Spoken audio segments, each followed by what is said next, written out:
So welcome everyone to the guest speaker program of the U.S. Asia Law Institute at NYU School of Law. Today's speaker is an old friend of the U.S. Asia Law Institute, Shitong Qiao, who is a professor of law at Duke University. Professor Qiao has been a visiting professor at NYU School of Law, teaching property law, and before that he spent time here many years ago as a young research fellow. He has written prolifically about interesting features of China's property regime, some of which challenge American theories and assumptions about property in interesting ways. Today, he's going to introduce some of the key ideas set forth in his wonderful new book, The Authoritarian Commons, Neighborhood Democratization in Urban China, which has just been published by the Cambridge University Press. And with us as discussant is Professor Rick Hills, who teaches constitutional law and government regulation, including land use regulation, here at NYU. So the way our program will proceed is, instead of making opening remarks, Professor Qiao is going to jump directly into a conversation with Professor Hills, and then about halfway through our 90 minutes, we will start to take questions from the audience, which consists of both people here in the room and also there's a group of people online. So we'll be taking those questions. You'll just submit them in the usual way through the Zoom question queue. And with that. Okay. Hi, Shitong. Hi, Rick. Yeah, 好久不见了. 好久不见. I love this book, and everybody, here's, I don't know if the camera can see it from here, probably not, but this wonderful book, which has a beautiful cover, is something everybody should take a look at immediately if they're the kind of people who are interested not just in China, but in civil society generally, and also civil society institutions in authoritarian regimes. Americans might be interested in the book for that reason very soon. I thought I'd start off by asking you, what is a homeowners association? Sure. Okay, before that, I do want to say thank you to Catherine, to U.S. Asian Law Institute, and particularly to Rick Hills for doing this, and also for our distinguished audience members here. I appreciate your attendance. But yeah, coming back to the question, what are the homeowners associations or HOAs? Short answer would be it's not that much different from the American homeowners associations, right? They are in charge of basically property management, right? Everything in the neighborhood. So I think that's a very short answer, right? There are like a lot of differences between HOAs in the US versus HOAs in China. So in China, the institutional background is that you have basically the management companies in collaboration with the local government, which actually exercise a monopoly or control over the neighborhood. So there are lots of agency costs, right? Management companies actually abusing their power, and lots of things, including accidents, have happened in the process, like elevators dropping from the 20th floor to the second floor, people got harassed, in the neighborhoods, etc. I want to just pause there. You just said that an elevator dropped from the 25th floor to the 5th floor with somebody in it. And I said, oh, that's really wild. And he said, and that had happened a lot. Okay, so sounds like we need to fix the elevator. Why won't the management company just do what it's supposed to do? By the way, how is the management company related to the land? Does the developer own it? Or Great question. You definitely have read the book carefully, right? So these management companies, before what I call the process of neighborhood democratization, these are called the preliminary management companies, right? They are usually affiliated, associated, or even subsidiaries of the developers. Okay, so so why such problems? Elevators, everything. Why are they happening? Because without effective supervision, right, from the homeowners, these management companies. Anyway, that's just a significant amount of agency cost of the principal agent problem. Nobody's supervising them. They just want to make the money, right? Not only from collecting the management fee, right, but also from there are lots of public property facilities in the neighborhood, like parking spots, clubhouses, or even primary schools. So they can make lots of money from these properties, and nobody's supervising them. Of course, they are not going to do a good job. Right. Yeah. Okay. So sounds like these homeowners need to form a homeowners association. What are the practical obstacles? Putting aside party obstruction or management company obstruction. What are the practical obstacles to a homeowner simply saying, hey, everybody, let's get together and form an association? Right. In addition to the structural problem, right, from the party, from the management company, I think the problem here on the homeowner side is the same as just establishing any associations anywhere in the world, is the problem of collective action, right? Basically, because if you are going to run a HOA, right, it's a volunteering job. Yeah. Nobody's going to pay you, and as I have written in my book, you're going to spend a lot of time, right, like 20, 30, 40 hours a week, right, on such a job, and you don't, in many times, you don't even get, thank you from your neighbors, right? So who would do that, right? So you would, even if the elevators are broken, there are lots of safety issues in the neighborhood, you can totally just free ride, right? Why don't we let Rick do it, right? I'm going to be busy with my job, right? And if Rick is successful, I can still benefit from it. So that's a classic just problem of collective action going on the homeowners side. Yeah. I mean, in addition to the collective action problem, suppose you tell some great stories. And one of the great things about this book is it's not a technical economic book filled with equations and aggregated data. It's got some great stories of people. There was some guy who sat out there for like 3 months collecting signatures at like a bus stop. So they're highly motivated individuals. But do they face difficulties of getting people on board? I mean, even if you can get a few volunteers, why won't their energy be enough?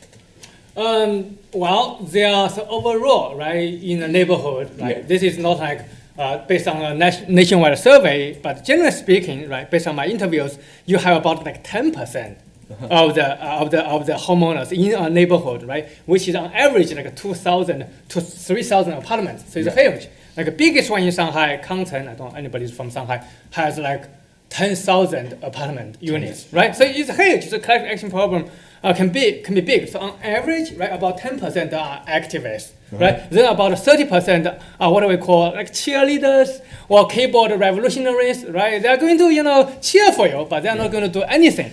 Then you have we call those people who speak in faculty meetings but don't serve on committees. Exactly, right? Then you have basically the rest of them, like 50 to 60%, the silent majority. So it's a significant problem of collective action, right? It's consistently with the economic rationale, right? You want to free ride, and you don't get any tangible benefits from doing this. Why would you do it, right? Yeah. Now I want to talk a little. The book has a lot about the Chinese Communist Party. What's the Communist Party's interest or lack of interest in these things? I mean, you mentioned residential committees, and I want to know who they are.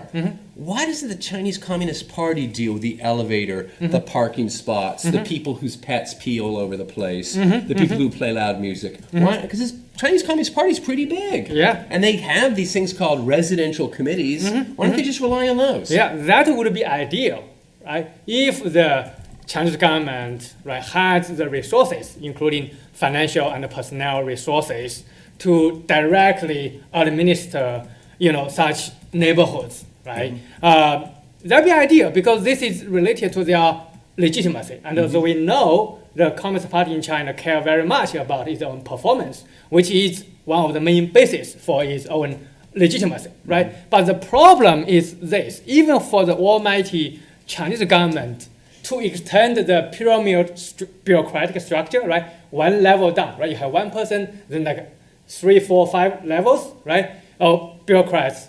But if you want to extend one level down, think about it, how many more people you are going to hire, right? How much money you are going to spend. So just based on, pure economics, the government and the party, they don't have sufficient amount of resources to do this. That's the interest, right? That's why actually in 2003, the Chinese government for the first time actually legalized the HOAs to allow homeowners to self-govern their neighborhoods. So that's like one side of what I call the authoritarian dilemma. The government definitely has an interest in accommodating or even supporting such homeowner governance. And about these residential committees, what are these residential committees, and why aren't they good enough? Because I had this idea of an all-powerful party, because I read the New York Times, and I understand that the Communist Party controls everything in China. And they have these residential committees. When I lived in Shanghai, you'd see, an IE with a little red band on her arm, and I assumed that was my RC. She'd be chatting with the bow on, and I thought she controlled everything. Tell me why the RCs are falling down on the job. So the RCs so Ricky, you're right? That's a constitutionally sanctioned organization. That's like the lowest level of the party state at a neighborhood level. Depends on basically the size of the neighborhood. Usually, one RC governs about 2 to 3 condominium complexes. And how many people would that be? 2 to 3. Right. I was in Shanghai, so give me a sense. I got 2 and 3 condo complexes, so 1 RC. How many people? It varies, right? As I have written in my book, from Beijing to Shanghai to Shenzhen, right? So 1 RC can govern, I would say, on average, like 10,000 people easily, right? Right, and in each RC, usually you have 1 party secretary, right? 居委会书记, right? I think based on my interview, only that 1 person is going to be a full-time government employee, okay? And it's counted as in Chinese like 公务员, like who is really the full-time government employee and get all the benefits as a government employee. Everybody else, right? They are more like contractors. Okay, you have volunteers, so they don't really get a very good payment. Right? How much money would an average IE with a red armband get? Like an average party secretary, say, like I interviewed a few of them in Shenzhen, in Shanghai, in Beijing. It varies. I think in Shenzhen, even during COVID, it's like I think it's 6,000 to 8,000 RMB. Yeah. Right. If you're an American listening at home, divide by 7. So right. Yes, about 1,000 US dollars. During COVID lockdowns, 1,000 a month, 1,000 a week. 1,000 a month. Okay. Right. And during COVID lockdowns, they were promised a bonus. All right. And much of that actually, even until today, has not been paid. Yeah, I see. So I think the financial, even the party state does not have a resource. And that one person has to fix a lot of elevators. And he wouldn't be able to do it just by himself.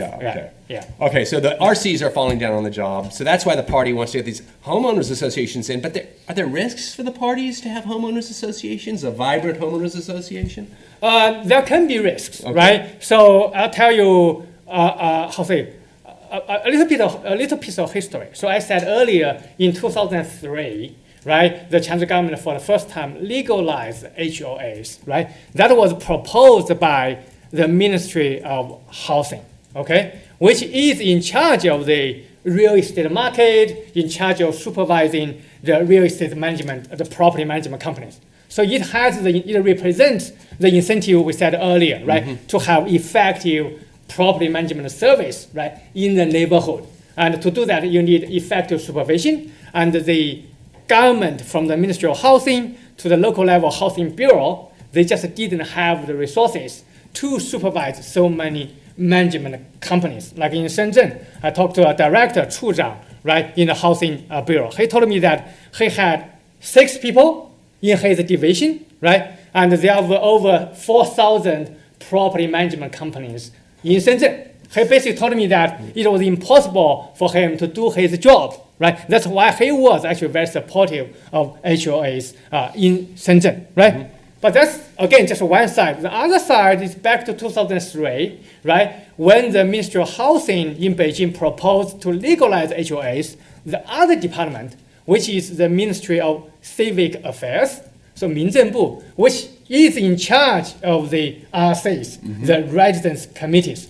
It actually jumped out and say, oh, you guys cannot do this. Why? Because whatever you guys are proposing, the HOAs, are doing exactly the same things the RCs are going to do. If we allow you to do that, the HOAs are eventually going to displace basically the RCs, which is, again, the unit of the party state at a neighborhood level. So we cannot allow you to do that, right? So that's the risk. So within the neighborhoods, right, HOAs can replace, right, the party's organization, right, in the neighborhood. And the party definitely does not want to lose control over neighborhoods.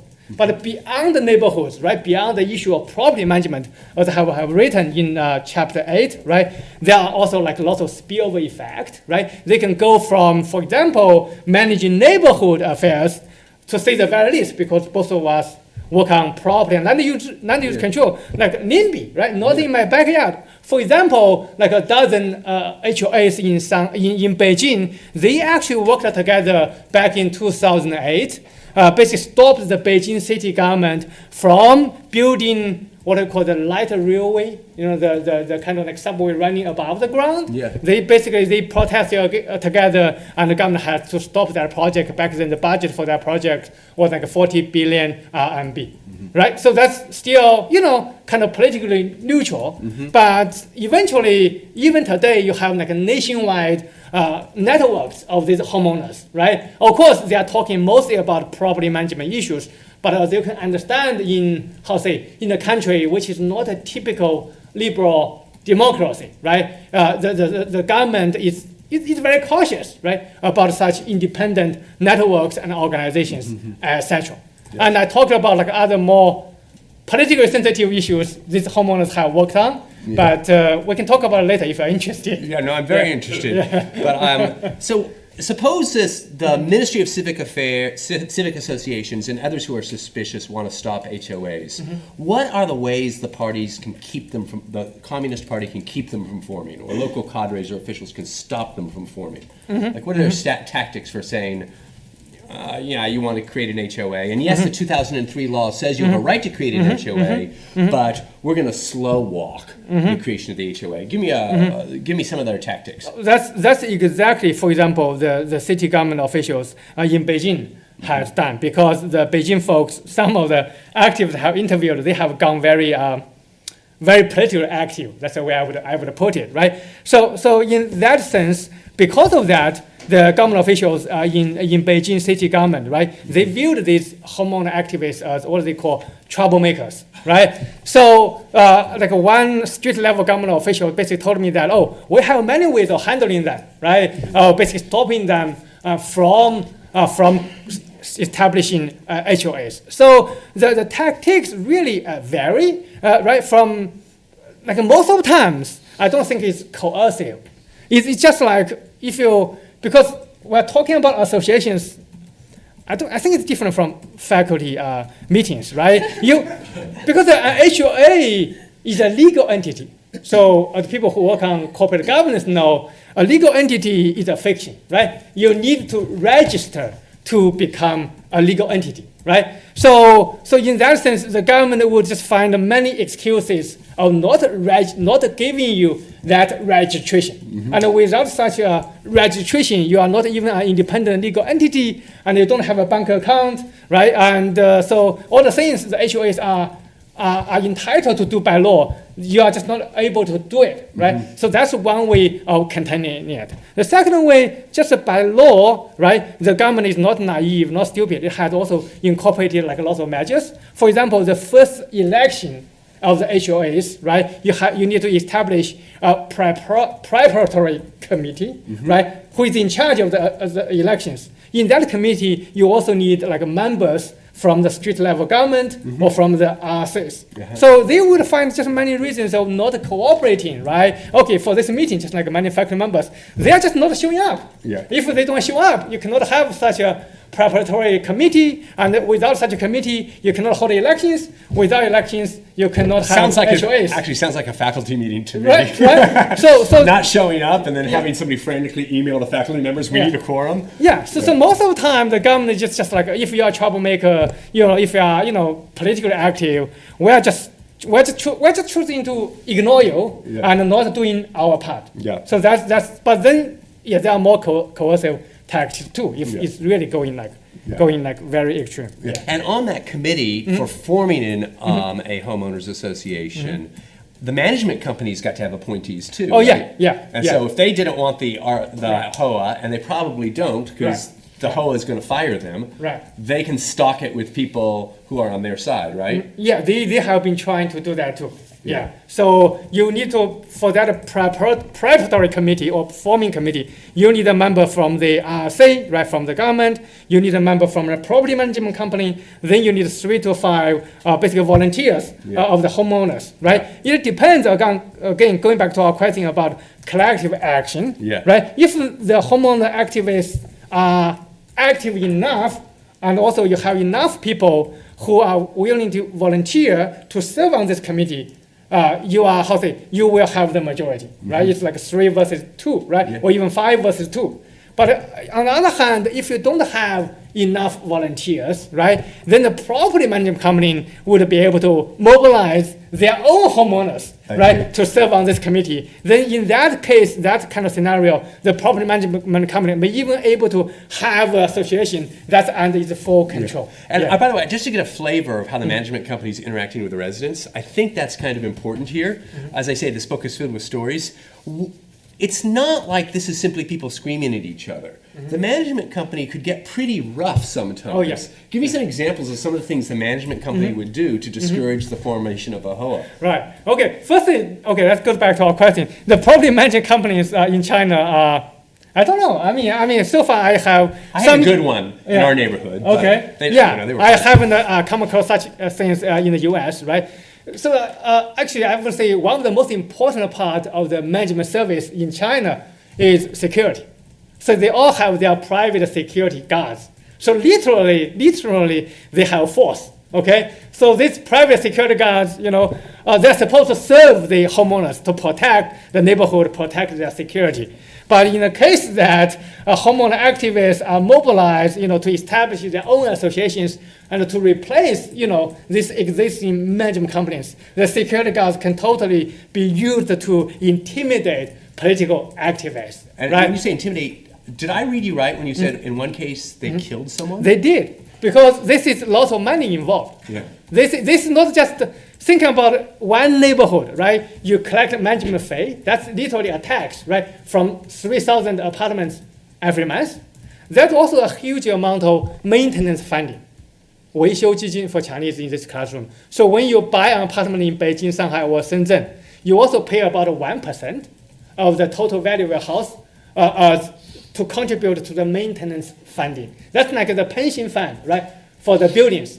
So in total, like an average neighborhood could have, again, like millions of RMB, right, waiting there to be used or to be abused.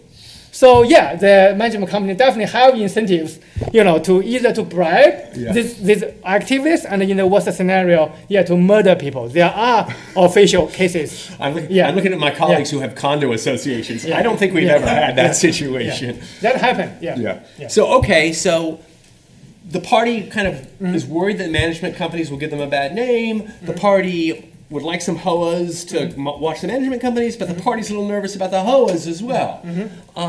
Did these different cities that you were surveying people in have different attitudes towards these different risks? Tell me a little bit about that. Very much different. So the 3 cities my fieldwork focused on, right? My fieldwork, of course, also cover other cities like Beijing, Shanghai, and Shenzhen, right? Very different approaches. So first is just the numbers. So in Beijing, only 12% of the neighborhoods have successfully established HOAs. Although it's by law, right, homeowners are authorized and entitled to do that. In Shenzhen, which actually is, what my first book focused on, right, has about 41% of the neighborhoods have successfully established HOAs. And in Shanghai, it's about 94%. So part of the book is trying to explain why, right? So I found, based on my fieldwork, different approaches. So in Beijing, the approach from a government is basically repressive. Repressive exactly because what I said earlier, the homeowner self-governance movement in Beijing in the early 2000s, I would say, I can use the word, I don't think it's precise, was hijacked by politically charged activists, like activists who are not primarily interested in neighborhood governance or property management.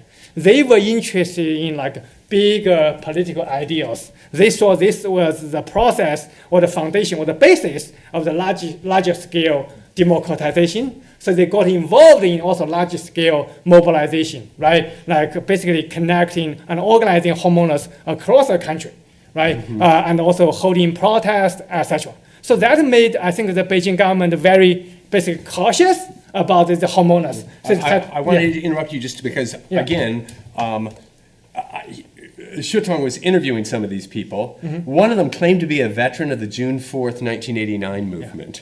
And in the interview with Shitong, which presumably was not in English, but it's obviously in English in the book, he says, you know, he's just trying to organize a homeowners association, like parking and elevators. He says, to speak the truth, I felt like I was back in the square.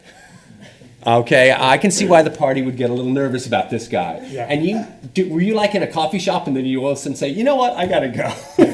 Well, he actually showed me around in multiple neighborhoods. Okay. And also he was, you need to get trust from these people. But once you get trust from these people, I think Professor Fu Huaning knows very well.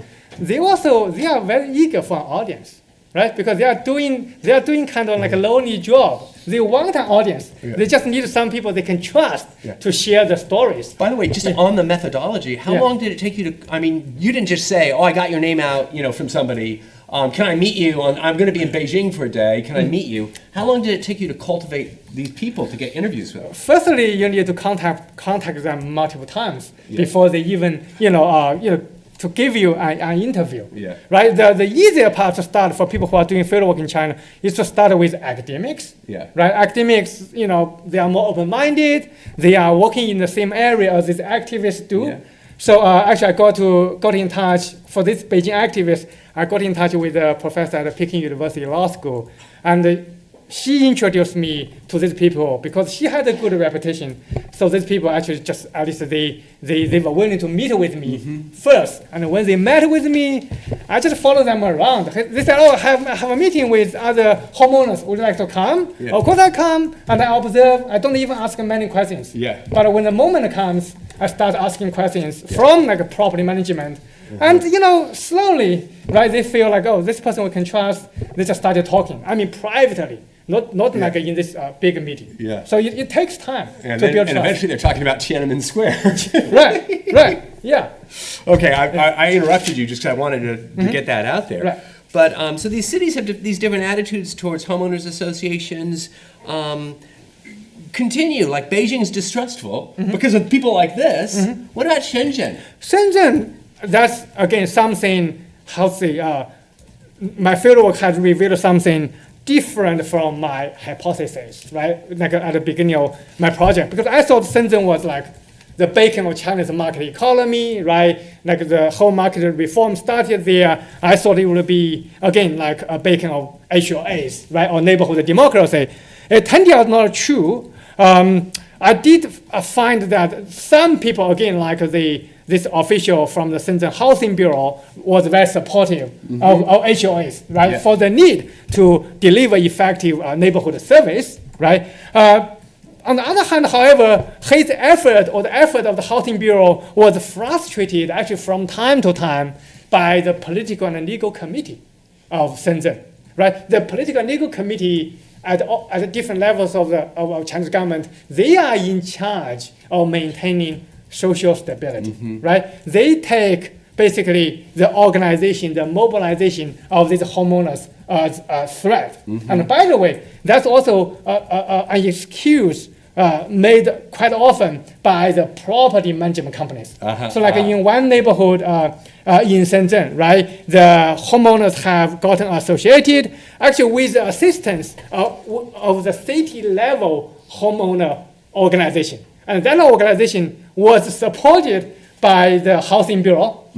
But then the property management company, which was going to be replaced, basically reported to the political and legal committee saying, oh, you know what? It's not our interest that's being threatened. It's the party's leadership now was going to be replaced by the HOAs and also by this citywide homeowner forum. It's mobilized homeowners across Shenzhen. So we cannot do that, right? So the difference between Shenzhen and Shanghai is that Shenzhen is kind of stuck in between the fights, the different objectives of different party state organizations, right? The political and legal committee on one hand, and the housing bureau on the other side, right? So there's no coordination. I call the approach of Shenzhen really just typical fragmented authoritarianism, right? So therefore, Shenzhen is kind of in between. Only 41% are able to establish their associations. Yeah. And I mean, in some ways, that's a triumph of pluralism, right? We got our management companies, we got our HOAs, and the management companies are playing off Communist Party fear and paranoia, and the HOAs are trying to say, no, you should be afraid of the management companies, and the government's paralyzed, right? Is that kind of the Shenzhen story? That's true. I think that's very well. So how is Shanghai different? Shanghai is different because I think at the end of that, I found it very consistent with my understanding of China, because they have a number one project.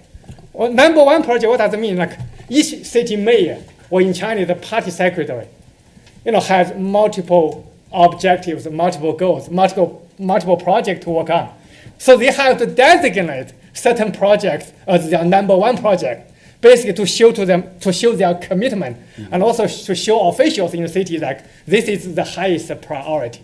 So when Han Zheng, I think it's fine because I'm saying good things about him, who is like the current vice chairman of the entire China, okay? So constitutionally, that's number two. But anyway, he was also the member of the standing committee of the political bureau. When he was number one or party secretary of Shanghai in the early 2000s, he actually formulated a number one project to develop a comprehensive policy or infrastructure, what he called co-governance.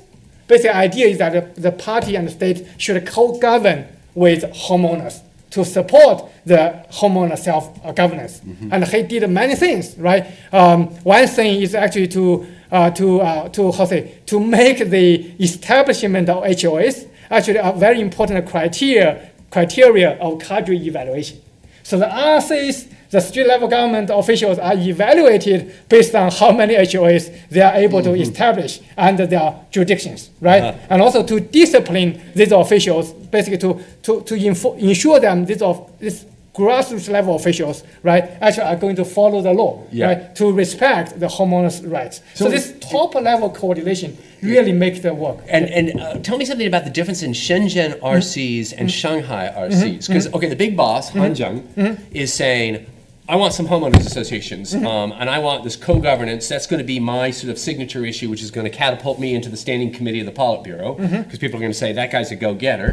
And he's got all these minions, these RCs. Shenzhen had RCs too. Why couldn't the top dog in Shenzhen say to the RCs, go foster homeowners associations? Right. So the Shenzhen ones, so I developed a framework with two variables, right? Risk and capacity. Yeah. So Shenzhen and Shanghai differ in both aspects, right? So regarding, firstly about risk.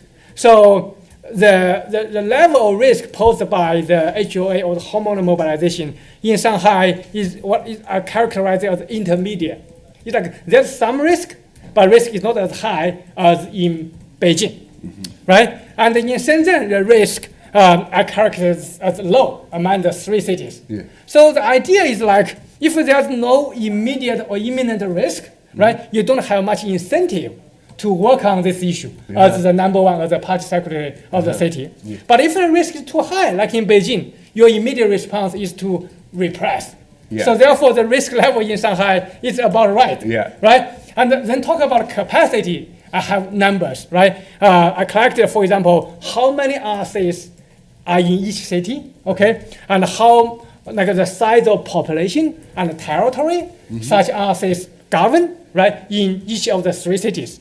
The difference between Beijing, Shanghai, and Shenzhen, particularly regarding Shenzhen as compared to Beijing and Shanghai, like Shanghai has the highest density of government, okay? Which means that for each RC or street level government in Shanghai, the size of the population it governs is actually the smallest, right? And in Shenzhen, as we know very, hi Cindy.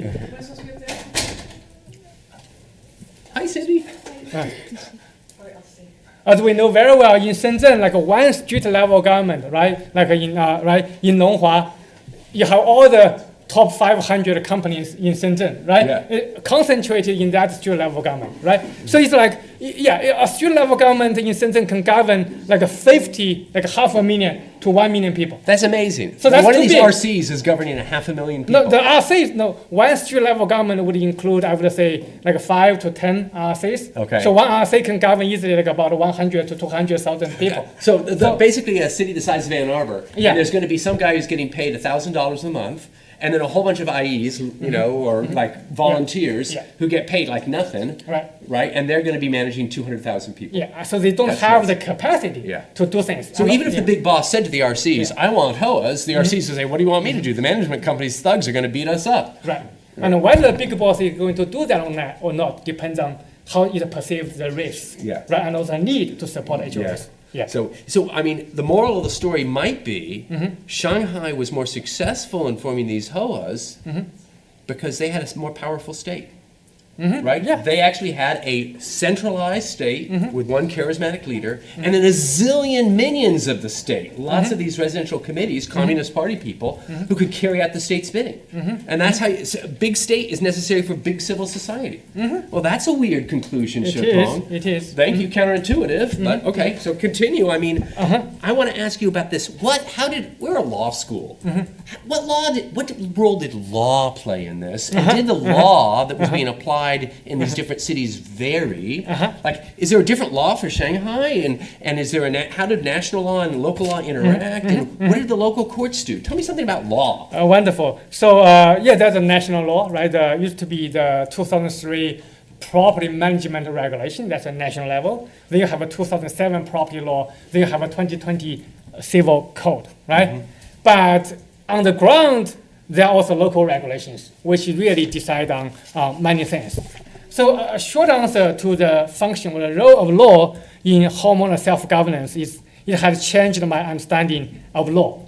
For some of people in this classroom who know me, I used to be a strong believer in order without law, right, or social norms. I think I'm still a strong believer in social norms. But after finishing this project, I think I have a stronger belief in rule of law now. I'll tell you why, okay? So in Shanghai, okay, which has the most successful practice of neighborhood self-governance, right? As we have said earlier, participation is an issue, right? So to think about majority decision making, or any democratic decision making, you need to balance two things. The first one is the cost of decision making, right? The other one is the redistribution of interest. If you have a rule which says any decision in this classroom or in this community needs to be passed by 100%, that means each single person in this community needs to agree upon that. The decision cost, right, is going to be very high. But the risk of redistribution, meaning like some members' interests are going to be sacrificed for the majority interest, that risk is going to be zero, right? And to the opposite, if you said we only need like a relative majority, like, Catherine, Rick, and I, right? The three of us have voted in this entire classroom, and it's 2 versus 1, right? If then the decision-making cost is going to be low, but then Catherine's interest or people in this classroom who have not voted, your interest actually might be sacrificed because it's only me and Rick who are, playing the game. Expropriate you. Right. So that's kind of like a trade-off going on here. So in Shanghai, it used to have, I think, a balance. Basically, what they do is like they allow homeowners to write in their own mini constitution. Basically to say, well, as far as the HOAs have sent all the ballots, okay, to each apartment, right, and you have received it, that will be counted as participation, okay? And then basically means you don't have to vote to participate. As far as the ballot is sent, even if you have not responded, that will be counted as participation, right? So, but let me back up just a little bit. Why is it important that we count it as participation? I mean, tell me. Because the civil code basically said in 2020, right, for any decision to be effective in the neighborhood, you need 2/3 of all the homeowners to participate. Yeah. That's Just to show up. This is not to approve it, but they actually to vote. To vote. Basically Well, to to vote. participate. What is the Chinese word for participate? in this? 参与, Okay. 参与, 参加, right? Yeah. To participate. I think that's the people who do elections. That's a very high threshold. Yeah. I don't know about the voting rate in the U.S. presidential election, right? Yeah. So yeah, 2/3, 66% of Yeah. all eligible voters would have to show up, or there would be no president. right, exactly. That's how it would work. Exactly. Right. Which would be a good thing. So that was like basically a bigger problem posed by this 2020 civil code to the, very well developed neighborhood democracy in Shanghai, Yeah. right? So then the challenge is how to resolve this problem because Shanghai clearly wants these HOAs. So what I found interesting is like all these homeowners, they actually went on to petition to the different branches of Shanghai government, the Shanghai Local People's Congress, the Shanghai Housing Bureau, right? They even went to petition to the Supreme People's Court, right? Want the Supreme Court to clarify what the participation means, and also the National People's Congress. But eventually, right, from what I found interesting is like the judiciary, the local courts in Shanghai, they have taken an action. They have basically adjudicated a case, basically an electoral dispute, literally an electoral dispute.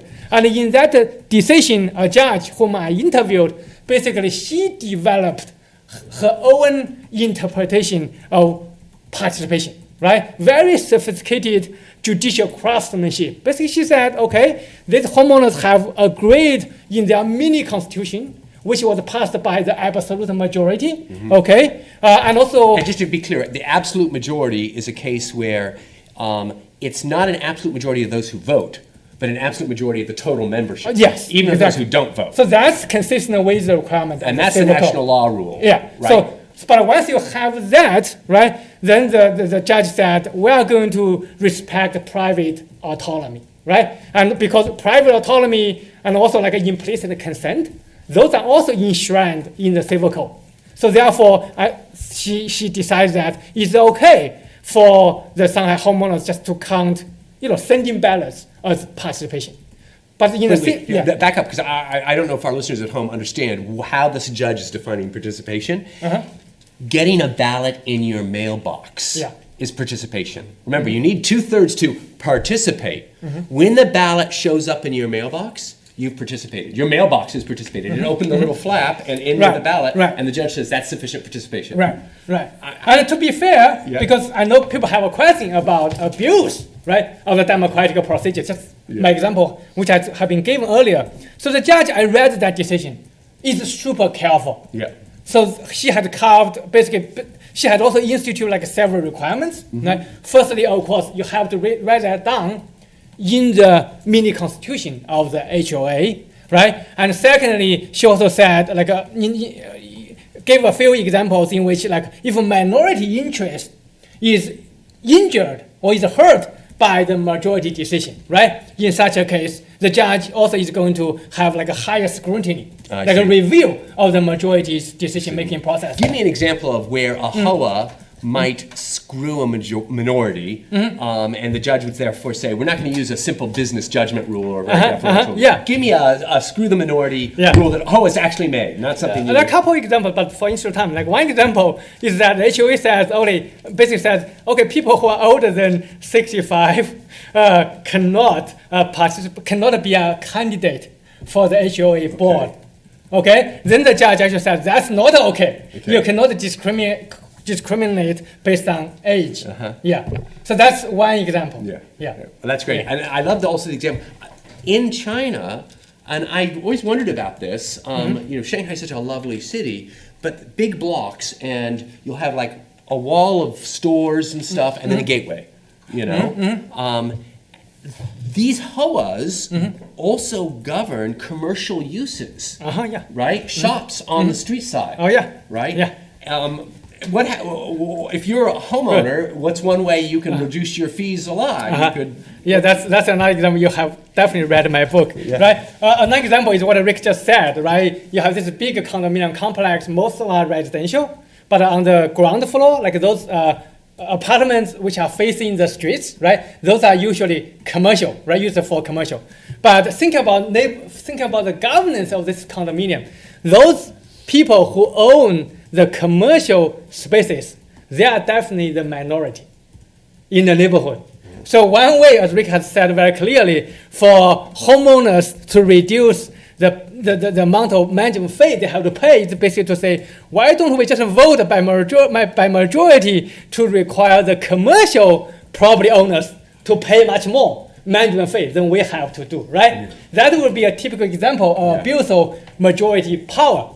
But judge in this case also said, no, you cannot do that. Yeah. It's basically you have to follow a rule, right? Each apartment has one vote, and you have to pay your management fee according to the same criteria. Yeah. So the idea is we make it easier to participate, but we also have more judicial scrutiny for those minority. Because now it's easy to participate. So Shitong and I are going to basically rip everybody else off. Yeah. Right. Exactly. That's really interesting. Very sophisticated legal reasoning. Now I know we're about that time where we want to open up the floor to questions from other people besides me. Yeah. So let's open up the floor to other people besides me. Okay, so I'll start keeping a list, and I see the first hand. Please go. So this is great. Thank you so much, Tom. Thank you, Rick. This is great. I've got two questions.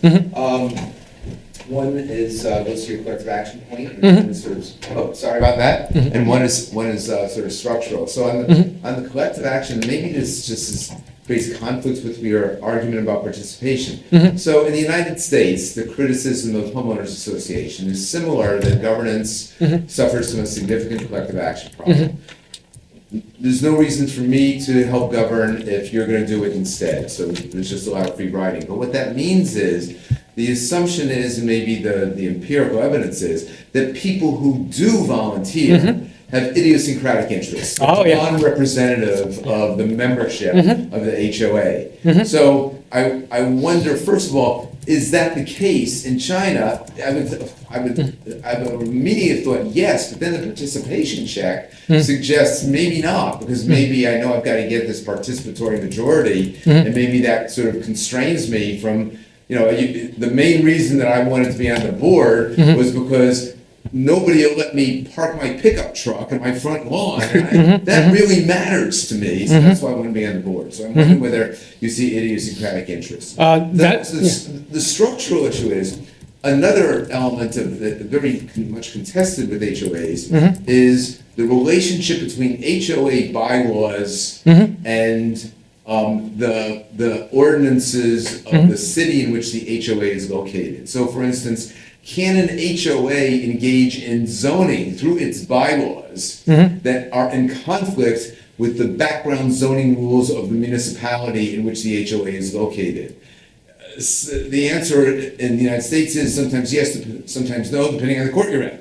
And I'm wondering, given the regime in China, can an HOA actually enact bylaws that allow the HOA to do things that are in conflict with the municipal ordinances in the municipality within which the HOA is located?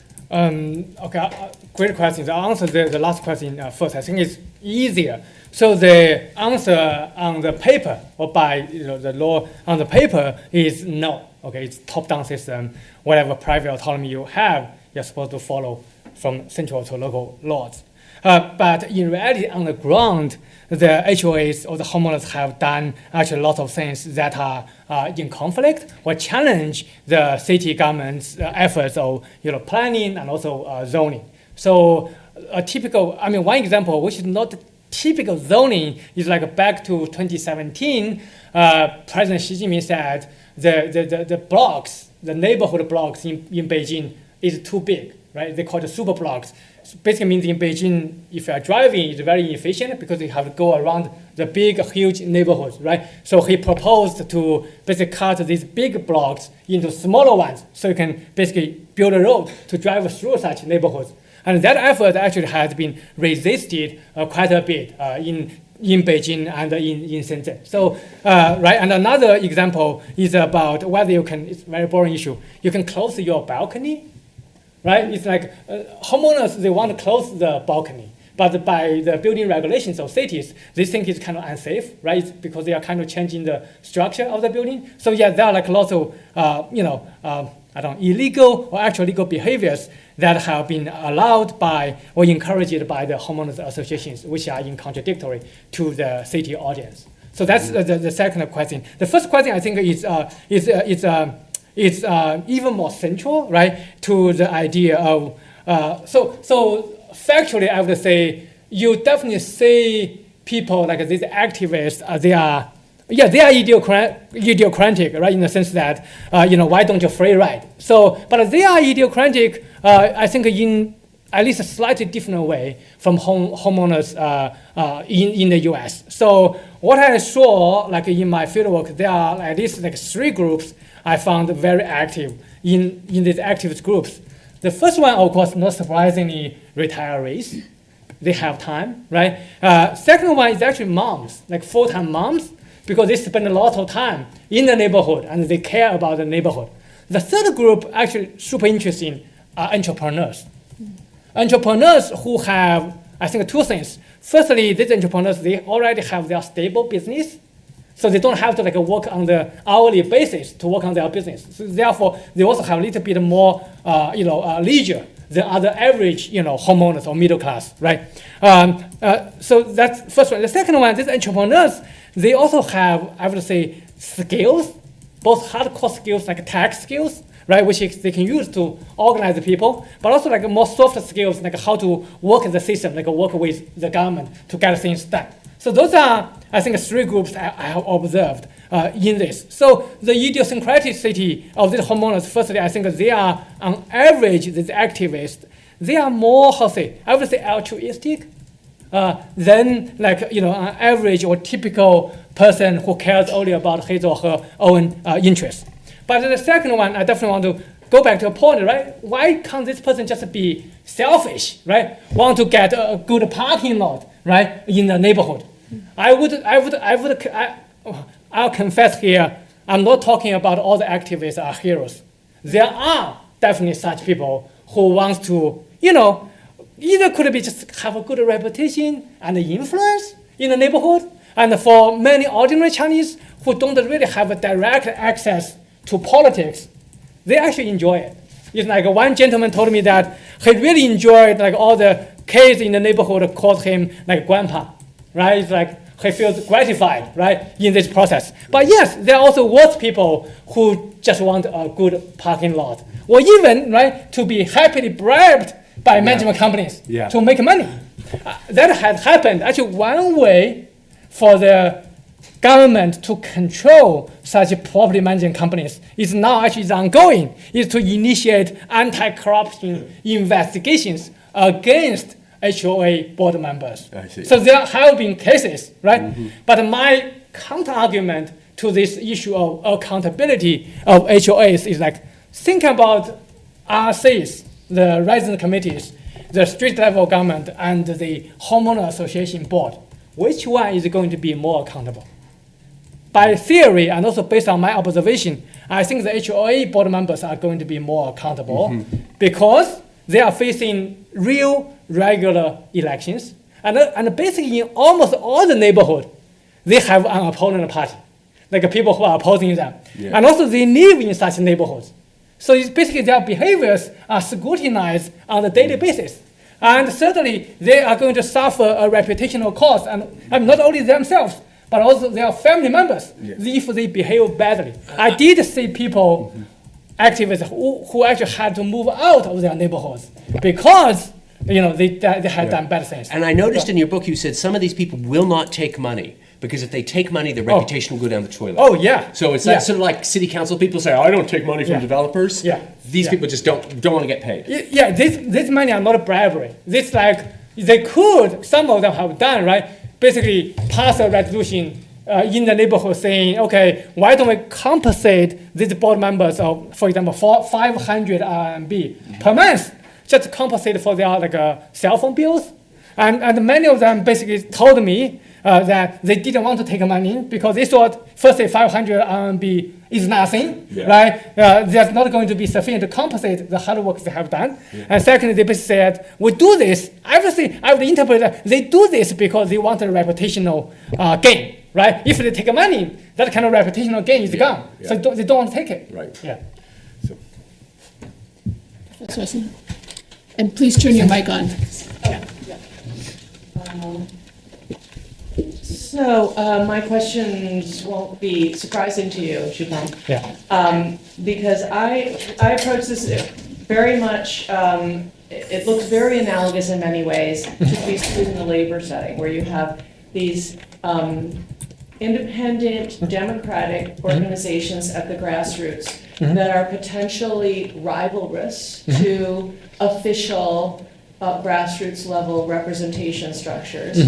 So in a way, the homeowners association they stand in relation to the neighborhood street level official committees as, say, democratic independent workers organizations would to the official trade union. But the trajectory has been extremely different, right? The independent trade unions are completely illegal. These organizations are authorized.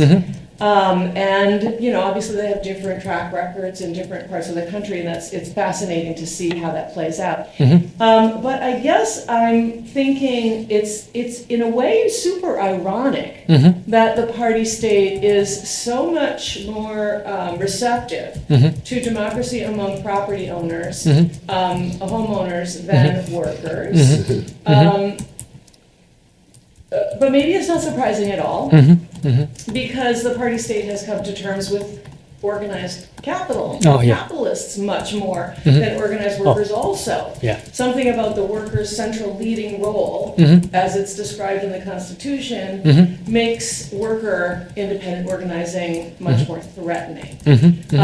And something about owning property, whether it's capital or a home, may seem to make these individuals more reliable citizens in a way than propertyless workers who pose a much bigger threat. So, and one of the things that struck me about your geographic story was very striking, because Shanghai, which is the center where these homeowner associations have flourished and a good cooperation, institutionalization, that was a dead zone. For labor organizing. And so it's sort of the opposite geographically. And maybe that's not so surprising in that Shanghai has always kind of been the entrepreneurial business center of things. So I just wanted you to reflect a little bit more on that. Why such a different trajectory? These are both areas in which, you know, problems of governance could be solved by more democracy at the grassroots, but in both cases, you might think that democracy at the grassroots poses a threat, a sort of competition, rival, very different trajectories. Yeah, that's a great question, right? So basically, what's the difference between grassroots trade unions and the HOAs? A short answer would be HOAs are really boring. Are really boring. It's about property management. Therefore, it's at least from appearance, it's really non-threatening. It really takes. Plus, I gotta say, the picture in the front, I love it. It shows. I've seen so many books about labor with workers in this, but these are people with like suits and stuff. And they don't look very threatening. Yeah, right? And what they're complaining about, they are complaining about parking lots, about property management. It really takes, like a boring person like me, right, to spend 7 years to find out, they could be potentially threatening. But workers, they are different, right? As you have said very well, right? The Communist Party itself is built upon, in the early stages of Communist Party, right, in the early part of the 20th century, was built upon like a worker, mobilization, right? So when the party sees the workers, grassroots unions, they saw themselves, right, in the early 20th century. So they are perceived the risk of this work mobilization, I think, at least in the perception of the party, is definitely much, much higher, right, than the mobilization of homeowners. So that's, I think, going back to my own framework about risk versus capacity, I definitely say the risk of worker mobilization is much higher. Therefore, right, the government, even in Shanghai, is much more likely to take a hostile and a repressive approach, right, to the worker unions as compared to the homeowners associations. I'm not an expert on worker mobilization, but I did have a footnote in my book. I think in the last chapter, I think I want to attribute it to you. I found that this is a better time. This is like a 2010. There was a proposal by the Shanghai Trade Union, the official trade union, actually proposed to have like direct elections in the grassroots level units of the trade unions. So I would say, yeah, the level risk of this kind of mobilization of different groups can vary, right? But in better times, I would say, yeah, the party might be open to the idea of supporting workers' self-governance, but that's in a much better time than today, right?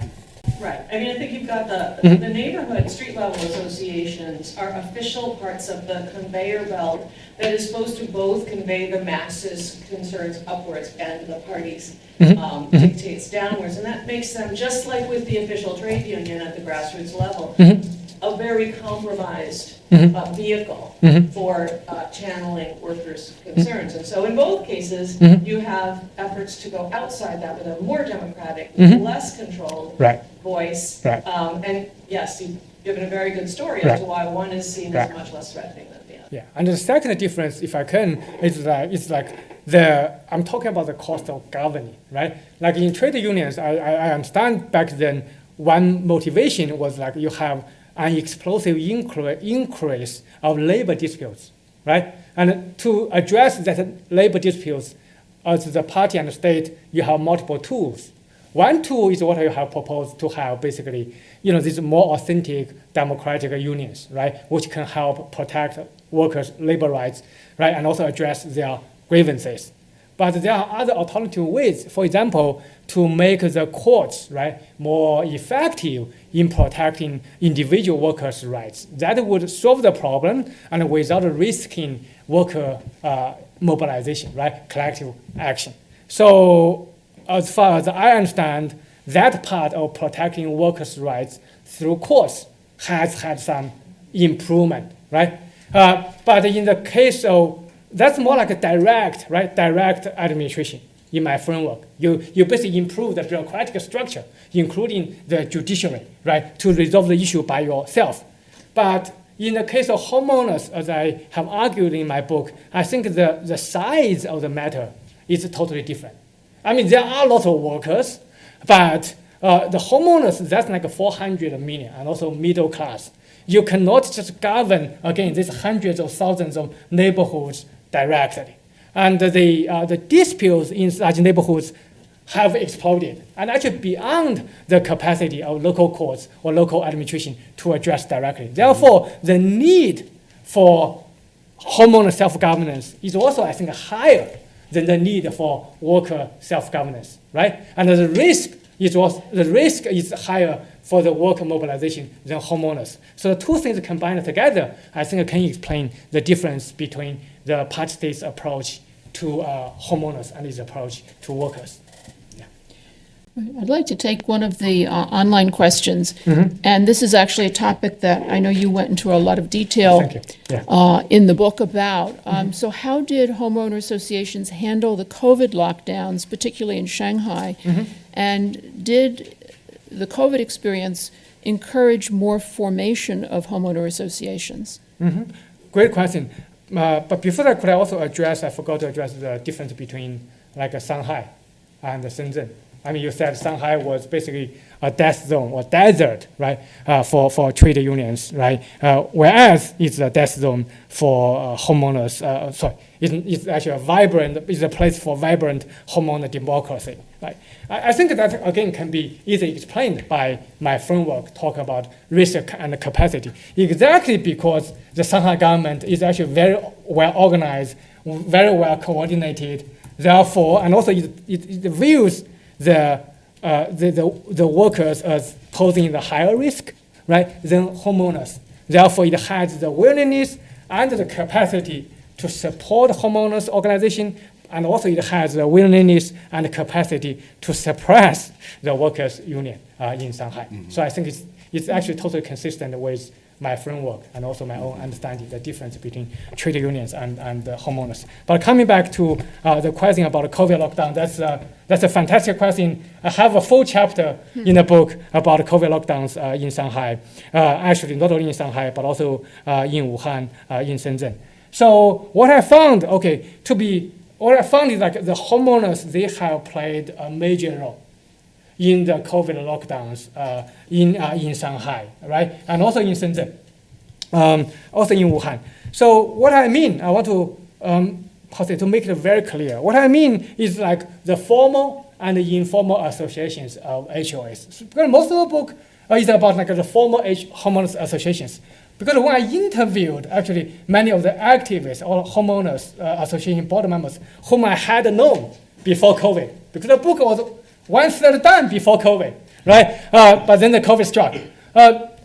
They told me that some of them told me like, oh, we didn't feel like a very convenient to rush to the front, but we are doing the work behind. Basically, when you saw like in the news, like Shanghai, the volunteers, right, who has gathered food, right, for their neighbors, or has organized like the vaccine, right, in the neighborhood, those are either HOA board members or what I have talked about earlier, like 10% of the activists. Because in some cases, exactly because I have said in the book, the homeowners in Shanghai, they are very cautious. They don't want the party and state to perceive them as a kind of independent force. They want the party and state to perceive them as a collaborative force. Mm-hmm. So in many cases, they don't want to just use their own name. I mean, they did in many cases.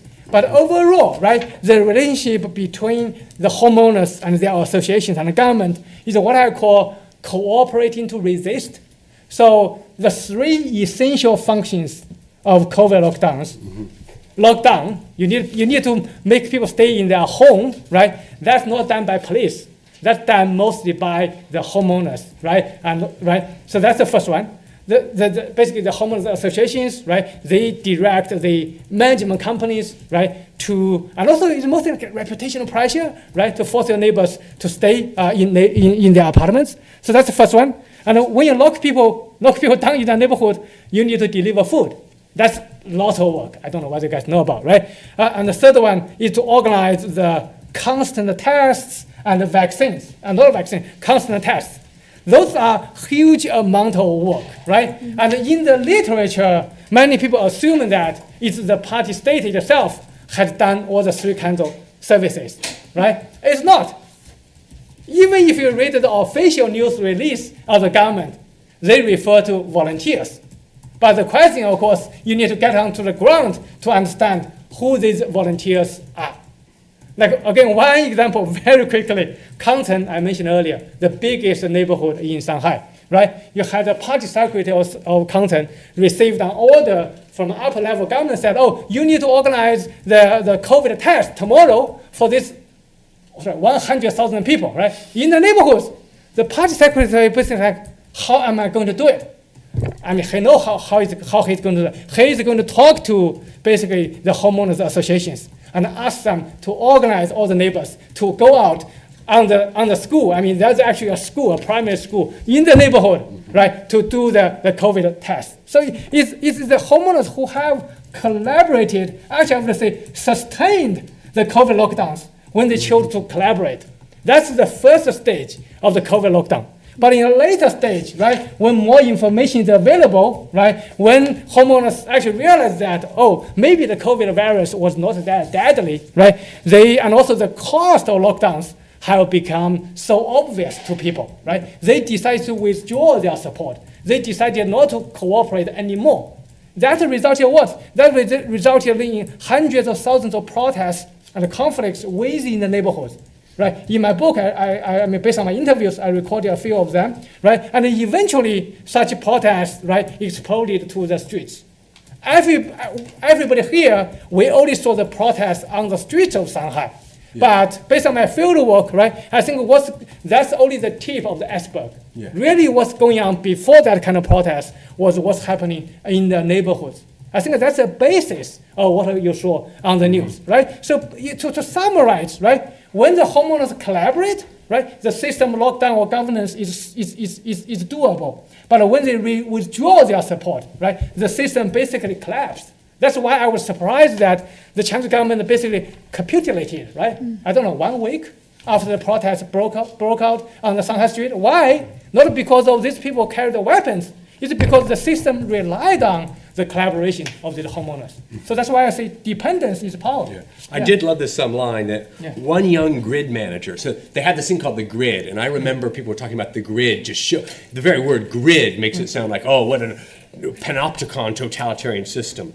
And you point out that these grid managers are just young social workers.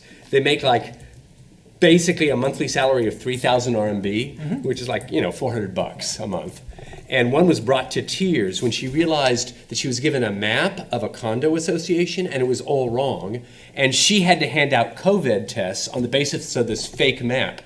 This jade tool. She got lost in the neighborhood. Yeah, she's lost. And she's supposed to be hanging out with COVID. So this is the all-powerful panopticon Chinese state.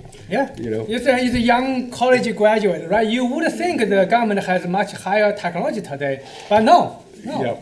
And I'll by the way, a personal story about the phones, the famous COVID code phones. Yeah. My wife was in one of these places, and all the bow-on would let her just to take a screenshot of a green phone.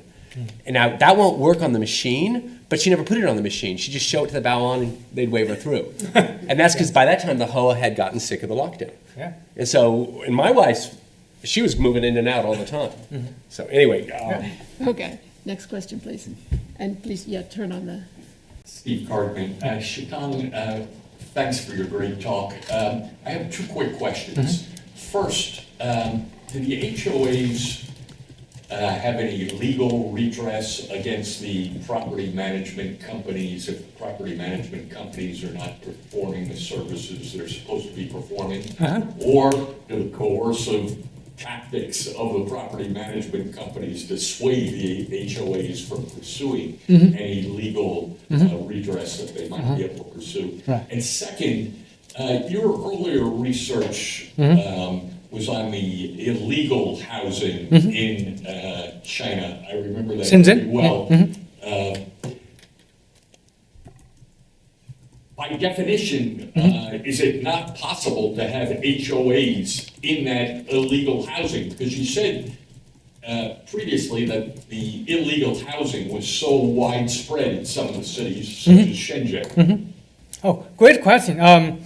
First one, that's very much central to the entire book, right? So whether HOAs have the rights, right, against property management companies. That's the. I know people here, many of you are not interested in property or not to say property management, but that's the key. The HOAs have the legal right to fire property management companies.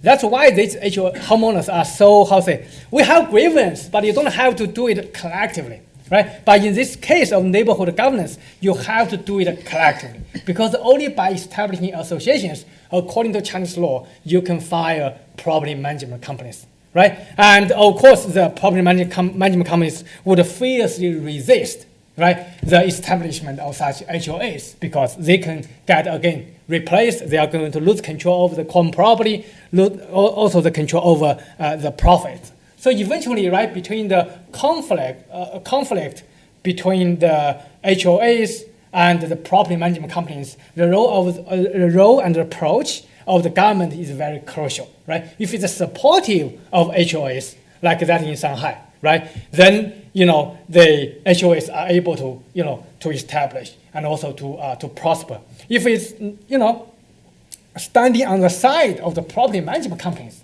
again, right, it can choose not to enforce the law, right? Then it will be difficult for the homeowner to establish their associations. And of course, the management companies, right, when they use like gray or even just totally illegal or violent means, right, to intimidate people or to hurt people, to murder people, in such a case, that's why I said earlier, rule of law becomes important, right? You need a government to make rules, you need a government to enforce rules. Otherwise, if you just leave the matter to, basically to the homeowners and the property management companies, That's basically what's going on, right? You have lots of conflicts, even violent conflicts, right? So that's the first one. The second one, quickly, I did not write it down in my book because I only have one case, actually in one small property neighborhood, which I was not looking into because I'm done with my first book, which I love, right? I thought I was talking to homeowners, not small property owners. They told me that, they have actually established their associations. Then they said, you know what? We are small property houses. So the government actually told us that because we are small property or actual legal property, 小产权, right? The government told us that, by law, you cannot establish homeowners associations because you are not legally homeowner association. But how about you establish a household association? What they call like a 户委会, right? 户委会.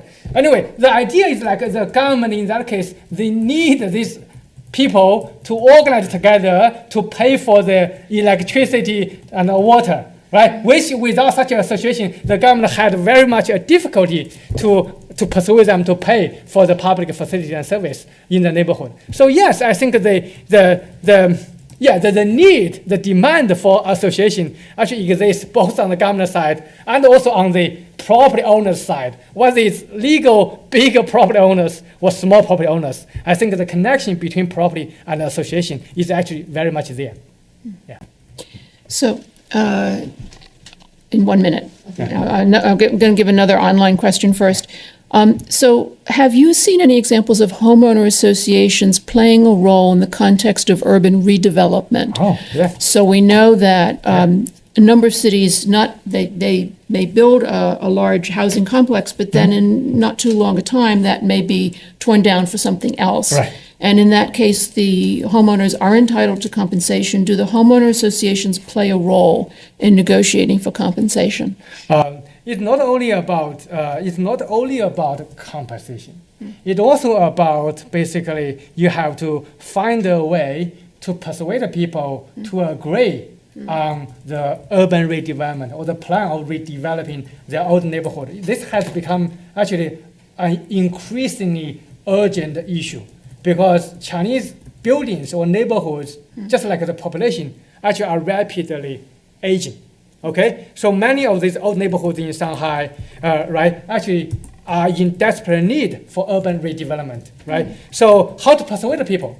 You have the conventional way, which I saw a lot in the news media, right? You try to go in and to just expropriate, right, the houses of people who disagree with the overall plan, and Professor Hills knows very well, right?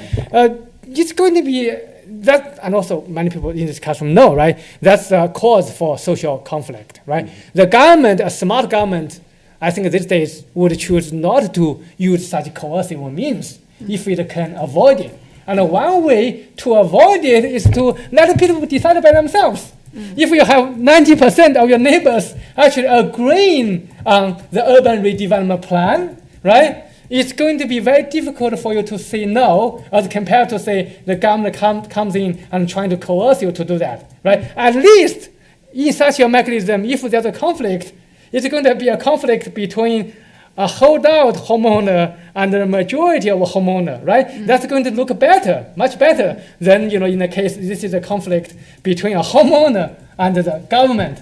I think Shanghai government has become actually quite smart.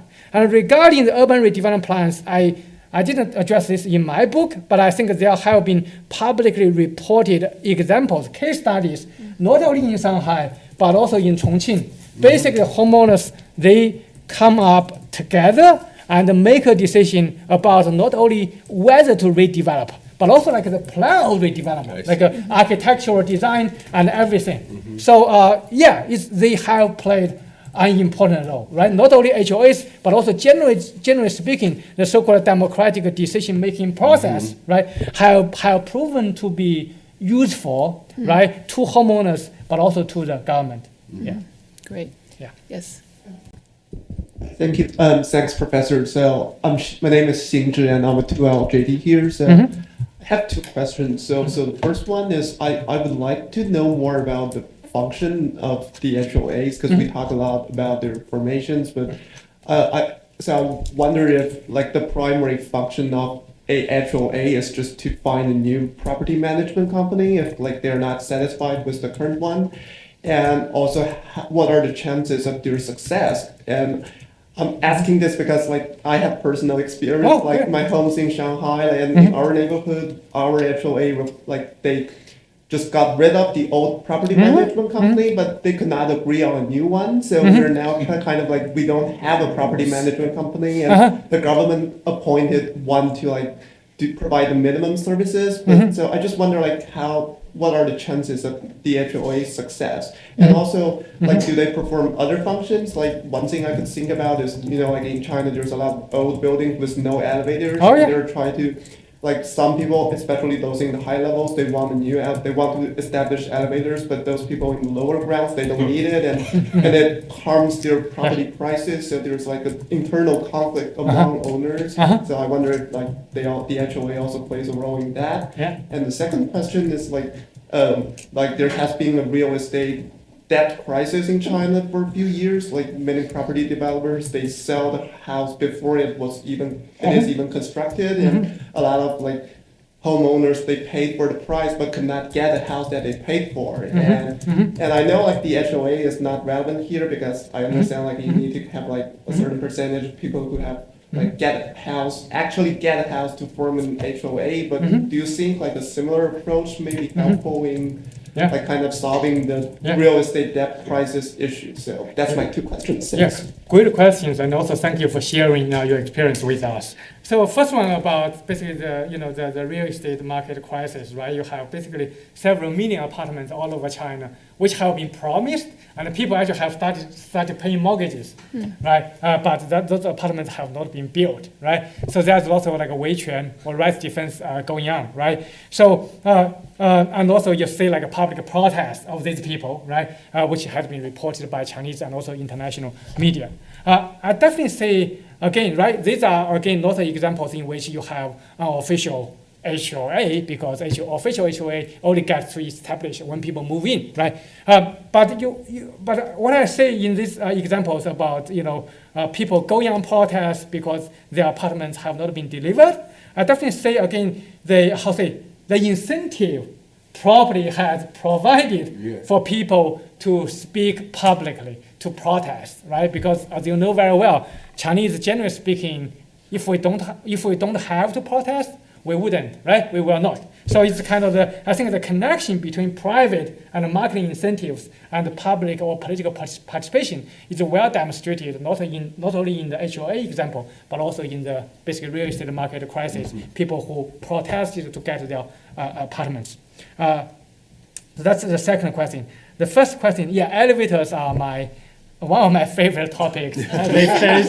You probably know very well in Shanghai, the Shanghai government has promulgated a regulation basically to address the problem you have mentioned, right? Ground floor folks, why do I need an elevator, right?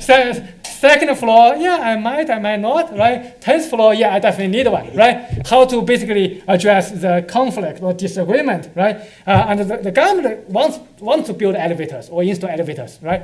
What's the government solution, at least in Shanghai, honestly, a few other cities?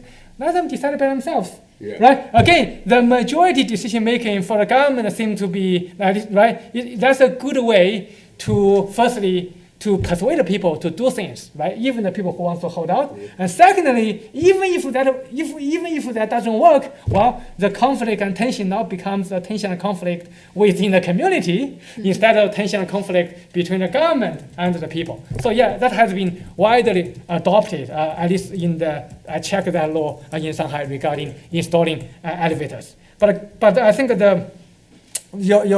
the more important question, your first question, is about the success rate, right, of HOAs to make decisions regarding governance. I have to say, it's a very difficult issue, right? Talk about the problem of collective action, talk about the conflicts within communities. So these HOAs, they suffer from this collective action problem or the cost of decision making from time to time, right? But I don't have like the objective number about to what degree they can succeed. But here is what I can tell you. It's so interesting because another kind of question I have gotten from multiple people. It's like, could this be just a one-off thing, right? Basically, you get people mobilized, you establish associations, you replace management companies. Then the revolution has succeeded, right? It's like people just go back home, right? And stopped mobilization. But exactly as what I have said is that you have to not only to fire all the management company, you also have to find a new management company. You also have to supervise the new management company, right? And also, the issues in the neighborhoods, each one may be kind of small, but it's on a daily basis. So basically, whenever you lack off, like you don't participate, you see on the daily basis, or at least in a while, right, the deterioration of the neighborhood governance, like the building, the water fountain, whatever stops giving water. So that's again the guy you cited who said he felt back who felt that he was back to the square. Yeah. He said, "Oh, this is great because this is a constant process. Because of these issues, people are going to motivate to participate all the time." So the question is a very. It's not like a romantic, heroic process, but it's a process of constant problems that's going to motivate people to associate, to mobilize, and to self-govern. Yeah, thank you. So we're almost out of time. Rick, do you want to make any closing remarks, or do you want to summarize? Or both of you? Well, I just want to say that we've been talking about elevators and parking spots and how much, commercial property people get charged. Mm-hmm. And we never got to the final chapters of the book where Shitong says, look, this stuff, which seems so boring and mundane and day to day, actually has implications for how people can deal with larger issues. Mm-hmm. Like, how do you confront the government on, issues of police corruption or abuse of power? And Shitong has great survey evidence in the book that points to people in HOAs, people in homeowners associations who've actively managed their property are better at those other tasks of collective action. Mm-hmm. They get good at dealing with people. Mm-hmm. So the book I want to end by saying the book has implications for China beyond simply managing the neighborhood. And that's why I'd urge everybody to take a look. Thank you so much, Rick. Yeah, thank you, Catherine. Yeah. All right. Yeah. Well, with that then. Thank you, everyone. Thank you all for coming.